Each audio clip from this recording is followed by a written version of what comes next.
Hello, hello, hello, hello, hello, hello, hello. Wow, we're in the fifth module, and this is the second part in module 5, where I'm introducing you to these 7 organic laws of exceptional service. These are the 7 laws that govern. We have researched, like I told you, this is not just based on what we study, but this is based on research, based on experience. Right? Interviews I've had with customer service rep and executives of organization, and reviews we've sifted through thousands of complaints from different industries, complaints from manufacturing industry, complaints from the financial industry, from the healthcare, and what people have said. We have come up with these 7 laws and says, listen, for customer service experience to be accelerating, for customer service experience to be a wow, these 7 laws must be in place, right? So I'm going to introduce you. This is the second part of module 5, where I'll be talking about the remaining 4 organic laws. We talked about the 3 already. I hope you enjoyed doing the quizzes. So let's jump right into it. Law number 4 is the law of resilience. The law of resilience. You have to be determined, you have to be dedicated, and you have to be devoted. I'm telling you, if you want to provide that exceptional service, if you want to be a superstar, if you want to wow your clients, if you want to blow them out of the waters, if you want to increase your brand equity, your corporate status, if you want to increase your bottom line, strengthen, listen, I'm telling you, if you're the rep watching this, going through the certification program, doesn't matter if you own the company or not. Remember, your role, you are the CEO of your role. You may be, I'm just a customer service rep. No, you are the CEO of customer service, right? So when that call comes to you, that email comes to you, that service ticket comes to you, you want to keep in mind the law of resilience. That means I'm going to take on this case, I'm going to own it, and I'm going to solve it. To do that, you need to, number 1, be determined. Number 2, be dedicated. And number 3, be devoted. Determined to resolve it. Dedicated to go through the process. That's what resilience is about. It means some people say, well, Alex, why is this client special? No, I can't give you. No, let them stay in queue. No. Listen, that's where dedication comes in. Listen. I used to go to other departments. To influence them to work on a file that I'm handling. Instead of sending it, I send it through service ticket, but I still go there to influence somebody and say, oh, by the way, can you pull that ticket for me? Yes, I have no special relation to the client. I don't even know who the client is, never met them and never will. But the fact that they got on my case, or their case came on my file, I give them, right? At one time in the bank, I used to manage what they call National Accounts Department. These are people that make $1 million a day, $1 million Canadian dollars a day. If you don't come there, I could call their names, but these are multinationals, right? And when they call with what they call it, the sense of entitlement, right? So if you have not tamed your ego may try to take charge of the car, right? They call with the sense of entitlement, And if you say something they don't like, they say, you know what, I'm just going to call the VP of the organization, because they had that access, right? So, but at times like that, not every time, but especially at times like that, you want to be calm, you want to be calculated, you want to be concise. But I'm talking about the 3 top bullets under the law of resilience: determined, dedicated, and devoted. You need to be devoted to yourself first. Listen, I'm concerned. Like, I value myself. I value my personality. I value my character. So I'm devoted to myself. First, I'm devoted to the organization. Second, I'm devoted to the client. Third, right?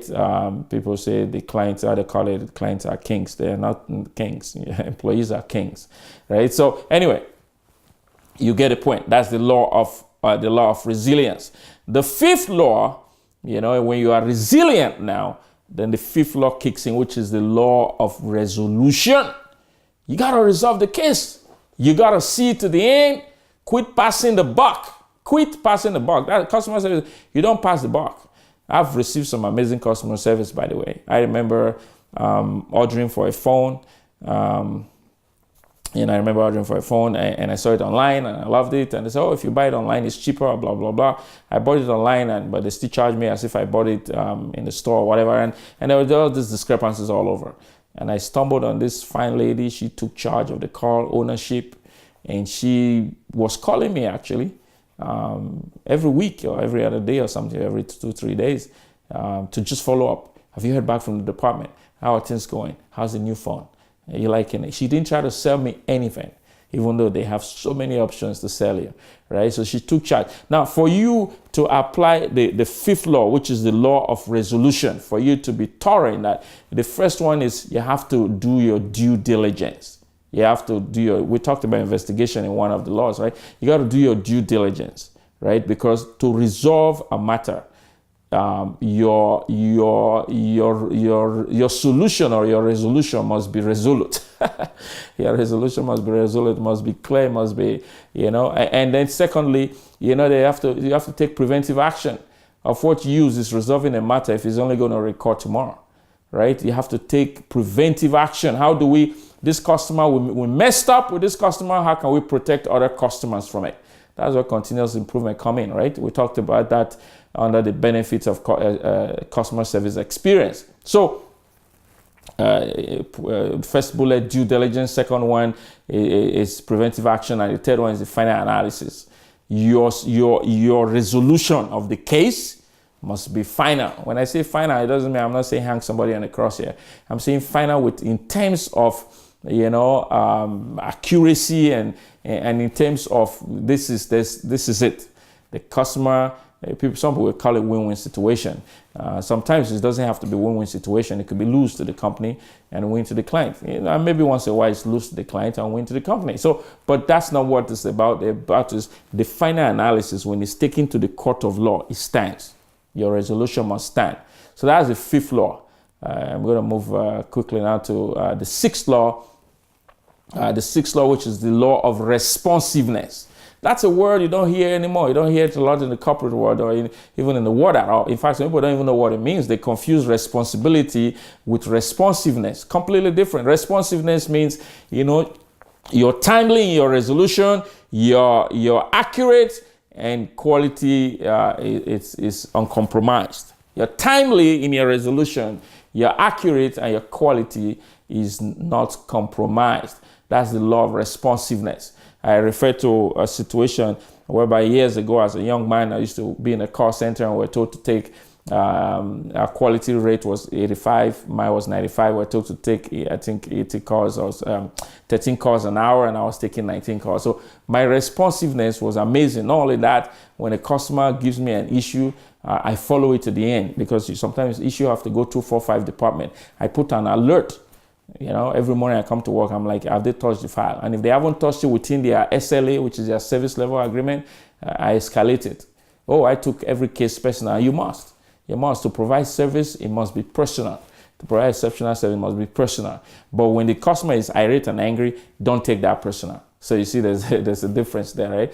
Take the case personal, but not the anger that goes with it. No, not the insult. I share some of the insights I've had, right? So some customers have called you names. If you are still thinking of the names, that means your emotional intelligence is low. You need to be able to abstain from staying, if you will. So in this part 2, we've just talked about the law of resilience, which is law number 4. We talked about the law of resolution, which is law number 5. And now we're in the law number 6, which is the law of responsiveness. And we talked about the 3 bullets under it. Number 1, timeliness. Number 2, quality. Number 3, accuracy. Those 3, check. If your organization don't have checks and balances in place, put that in place for yourself. For the clients you handle, for the cases. Some organizations I found out don't even track customer inquiries. Hello? Anyway, we're going to talk about that in the final module in this program, which is beyond service. So that's law number 6. And the 7th one, the 7th organic law in exceptional customer service is the law of revaluation. Remember, you've been resilient. You've been resolute and you've been responsive. Now you reevaluate. Customer is happy, let's make sure, let's get some feedback. If your organization don't have feedback system, which they should, there is always, oh, we sample feedback. No, every customer deserves the opportunity to express how they feel. With technology today, you can put that in place. It's not super expensive. We have done some technology project for organizations. As the case is closed, an email link should go out to your customer. Please, on a scale of 1 to 5, rate our timeliness on a scale of 1 to 5, rate our accuracy on a scale of 1 to 5, rate our quality on a scale of 1 to 5, rate our politeness, whatever that is, that you consider values of your organization. So the law of valuation requires you to follow up even when it's done. People say, but Alex, follow up is when the case is still going on. Yes, you follow up when the case is still going on, and you follow up when the case is done, right? I went to a dentist last week. Actually, I had some issues here, and we had to make a decision: was here a root canal, or were they going to extract it? My sister is a dentist in the UK, so I called her, got some opinion, did some research, and settled to remove it. Right? And that was it. Yeah, because if I did root canal, I was going to be going back. So this is not a medical course, but what I'm telling you is, 3 days I got a call from the dentist. I'm like, oh, what? I thought we paid. Like, what's going on? So I picked the call. He said, I'm just calling to see how you're doing. It's been 3 days since we worked on your tooth. I know it must be painful. I hope you are taking your medication and everything's okay. I was blown out of the waters, man. I was like, wow. I've been going to dentists since I was a kid. No dentist ever called me, right? There's the times I visited a church. I just visited the church. And, they have those cards you fill, and I fill those cards. And the very next week, I got a call from the head pastor in that church. They didn't even know how I was. They're just a regular person. So they do this with all their people. And, it says, thank you for stopping by. I hope you enjoyed it. What did you enjoy about the service? Are you going to come back again? Or would you like to have coffee at some point? Doesn't matter. You state where and when, and I'll meet you, and we'll even pay for the coffee. Like, that's a church. And yet some businesses that you need to do for profitable growth, you don't even do any of those. So the seventh law, please do not ignore this. It's very important. The law of revaluation demands that you follow up, you collect feedback, and finality, you finally close it. That's when you now say, okay, yes, we're done. You're not done in law number 5 when you resolve it. You're not done in law number 6 when you ensure it was timely, it was accurate, and there was quality. You're done on the 7th law, the law of revaluation, when you follow up days later. Certainly not more than a week later. It should be days. In fact, the next day, this dentist called me in 3 days. The church that I use as an example, I went there on a Sunday. By Tuesday, I was getting a call, perhaps even Monday. Right? It needs to be prompt. Revaluation must be prompt, or else the outcome may be compromised. Evaluation must be prompt, or else the outcome may be compromised. So those are the 7. These are the 4 in this session, but with the 2, part 1, part 2, we've given you 7 organic laws. What I suggest, actually, we have this. Reach out to us, alex@alexiyama.com. Go on the website, but reach out to us. We want to share some materials how you can actually take this law and make it part of the culture of your organization. Right? We have things you can put up on the wall with these laws. Remember, these are copyrighted product. So whatever you do with this program or the content of this program, please ensure that you have our approval to do that before you start taking these and working with them in your organization. Thanks again for having come this far. We have one more module left, which is the conclusion.